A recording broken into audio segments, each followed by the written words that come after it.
बढ़ावा देने वालों के रूप में, माफियाओं का संरक्षण करने वालों के रूप में जिनकी कीर्ति रही है, वह फिर एक बार स्वप्न देख रहे हैं। 2025 के विधानसभा चुनाव में देश को यह खबर हो गई है कि फिर एक बार एनडीए सरकार आने जा रही है। माननीय मोदी जी और माननीय नीतीश जी की जोड़ी को बिहार की जनता अपना समर्थन दे रही है। ये पूरे देश में संदेश है। संदेश सही है कि नहीं सही है? इधर बाबा मैंने संदेश सही है ना? पूरे देश में संदेश है कि फिर एक बार एनडीए सरकार बनने जा रही है। लेकिन श्री लालू प्रसाद यादव जी के लाडले जैसे मुंगेरी लाल को हसीन करने आते थे, उनको आ रहा है कि 2025 में उनकी सरकार आ जाएगी। क्या राष्ट्रीय जनता दल की सरकार यहाँ फिर से आ सकती है? क्या नहीं। सुशासन का कोई विकल्प नहीं है। सुशासन का विकल्प केवल सुशासन है। विकास का विकल्प केवल विकास है। ये भारतीय जनता पार्टी, जनता दल, एनडीए की सरकार है, डबल इंजन की सरकार है। माननीय मोदी जी गरीबी के दलदल का जीवन क्या होगा वो जानते हैं, और वह दुख दूर करने के लिए लगातार 13 वर्ष से तपस्या कर रहे हैं। प्रधान सेवक के रूप में, प्रधानमंत्री के रूप में वह एक दिन का भी अवकाश लिए बगैर गरीबों के कल्याण के लिए, महिलाओं के सशक्तिकरण के लिए, युवाओं के उज्जवल भविष्य के लिए, किसानों की आमदनी बढ़ाने के लिए, और गांव-गांव में अभी मैं यहाँ पूछ रहा था, हमारे सब वरिष्ठ नेतागण बता रहे थे, पहले यहाँ आने जाने की सड़क भी नहीं थी। दोनों हाथ में तो सड़क नहीं थी, अब है कि नहीं है? लेकिन अभी मैं यही कहूँगा, अभी तो ये झांकी है। 2025 से 2030 की पिक्चर बाकी है। अभी तो और कुछ होने वाला है, और इतना होने वाला है कि पहले बिहार के लोग देश के अलग अलग राज्यों में जाते थे। आप देखना, इसी बिहार के अंदर देश के अलग अलग राज्यों से लोग आकर के देखेंगे, यहाँ रोजगार तलाशने का काम करेंगे। जैसा काम मैंने अभी जब यहाँ आया सुना, यहाँ अनेक योजनाएं जिनका मैं वर्णन करूंगा तो लगेगा कि मैं सूरज को दीपक दिखा रहा हूं। आप उसके स्वयं लाभार्थी हैं। उत्तर ये बिहार की 1.25 करोड़ माताओं बहनों को अपना रोजगार स्वयं खड़ा करने के, केवल घर के चूल्हा चौके में व्यस्त रहने वाली माताएं बहने नहीं है, वह भी अपने दम पर कमाई कर सके।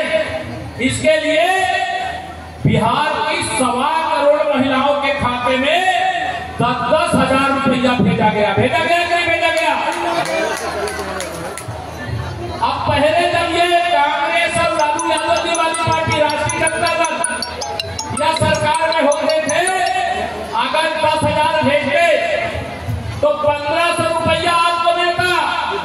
8,500 रुपया श्री लालू यादव जी और श्रीमती सोनिया गांधी जी के पार्टी के नेताओं की जेब में चला जाता। मोदी जी ने ऐसा काम किया जब पहली बार प्रधानमंत्री बने,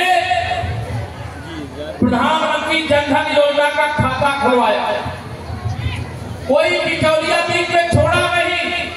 चाहे दिल्ली से पैसा भेजा जाए, चाहे पटना से पैसा भेजा जाए, सीधा आपके खाते में आता है कि नहीं आता है? आता है। दोनों हाथ मतलब आता है कि नहीं आता है?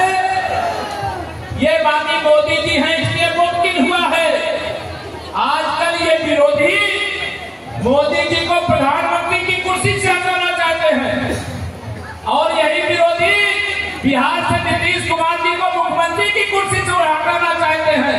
लेकिन मैं इनको बताना चाहता हूं, मोदी जी ने लक्ष्य दिया है 2047 तक विकसित भारत और विकसित बिहार बनाने का। अभी 2047 तक नो वैकेंसी। अभी न तो मुख्यमंत्री की कुर्सी खाली है और न प्रधानमंत्री की कुर्सी खाली है। विकसित भारत बनाना है, संपन्न भारत बनाना है।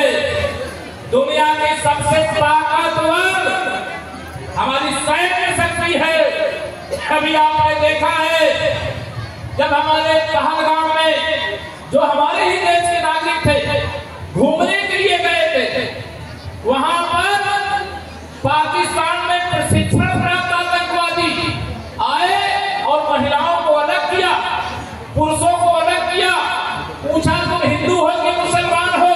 जो हिंदू थे उनको मौत के घाट उतारने का काम किया और उसका जवाब ऑपरेशन सिंदूर के माध्यम से देने का काम हमारे देश की सेना ने किया। गोली का जवाब गोला से नहीं, गोली का जवाब गोला से दिया और उनका कोई भी हमला हुआ तो उसका जवाब ब्रह्मोस मिसाइल से दिया।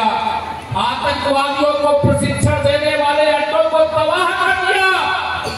सेना जो पाकिस्तान का मुख्यालय रावलपिंडी, वहां पर आक्रमण करके हमारी सेना ने बता दिया कि पाकिस्तान के किसी कोने में भारत के दुश्मनों को छिपाओगे, हम वहां घुस करके मारेंगे, जिंदा नहीं छोड़ेंगे। ईंट का जवाब पत्थर से देने का काम ऑपरेशन सिंदूर के माध्यम हमारी सेना ने करने का काम कर दिया। मैं आप सब लोगों से आज यहाँ पर ये कहने आया, लंबा भाषण नहीं करूंगा। आज संभवतः चुनाव की घोषणा हो जाएगी, किस तारीख को मतदान आपको करना। आज शरद पूर्णिमा का पावन पर्व है, उसकी शुभकामना देता हूं। अभी दीपावली आएगी, उसकी भी अग्रिम बधाई देता हूं। छठ मैया की पूजा का उत्सव अब केवल बिहार में नहीं हो, पूरे देश में जहां पर भी बिहार से जाने वाले लोग पहुंचे, आज लाखों करोड़ों की संख्या में वहां पर भी यह त्योहार मनाने का काम किया जाता है। तो आगे यह त्योहार के बाद आपके सामने चुनाव के लिए मतदान का समय, आज यह पूरा परिसर भरा हुआ